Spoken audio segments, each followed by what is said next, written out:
Assalamualaikum warahmatullahi wabarakatuh. Hai semuanya, perkenalkan nama saya Rangga Putrananda dari kelas Akuntansi Syariah 4A. Di video ini, saya ingin berbagi ilmu mengenai pasar valuta asing. Semoga bermanfaat. Pasar valuta asing konvensional.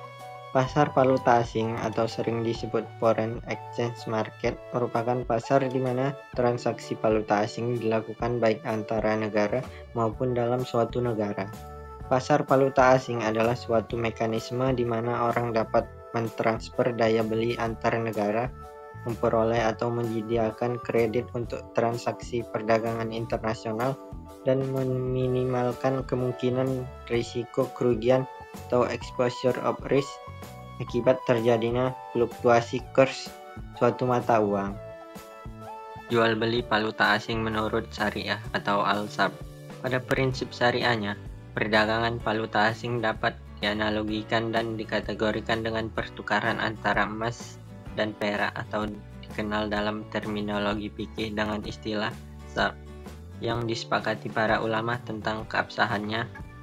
Emas dan perak sebagai mata uang tidak boleh ditukar dengan sejenisnya, misalnya rupiah kepada rupiah atau US dollar kepada dolar, kecuali sama jumlahnya. Contohnya seperti pecahan kecil ditukarkan pecahan besar asalkan jumlah nominalnya sama.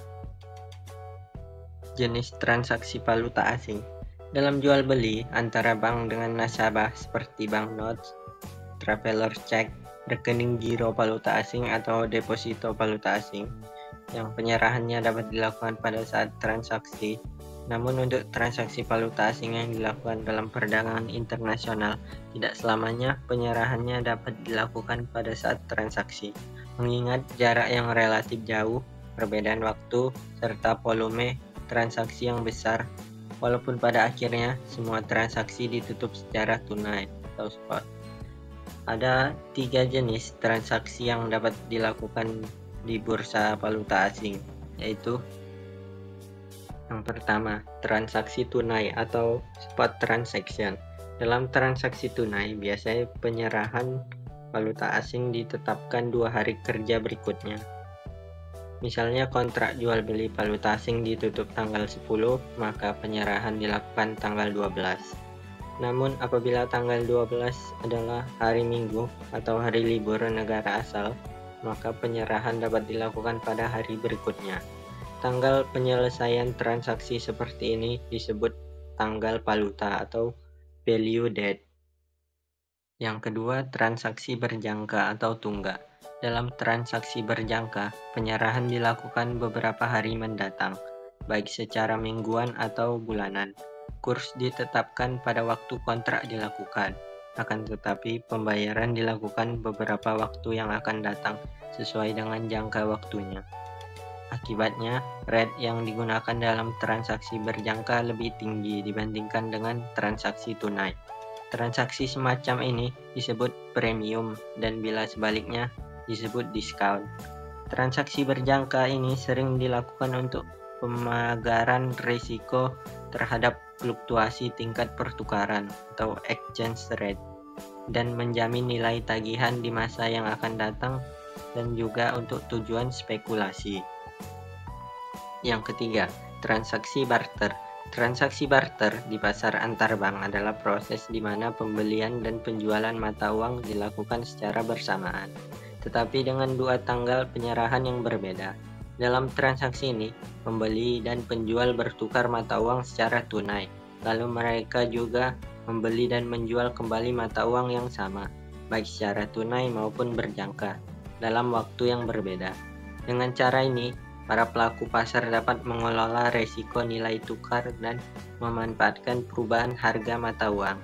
2 tanggal penyerahan memungkinkan mereka untuk melakukan perlindungan atau spekulasi berdasarkan prediksi pergerakan nilai tukar di masa depan. Fungsi pasar valuta asing. Pasar valuta asing memainkan peran yang sangat penting dalam perekonomian global.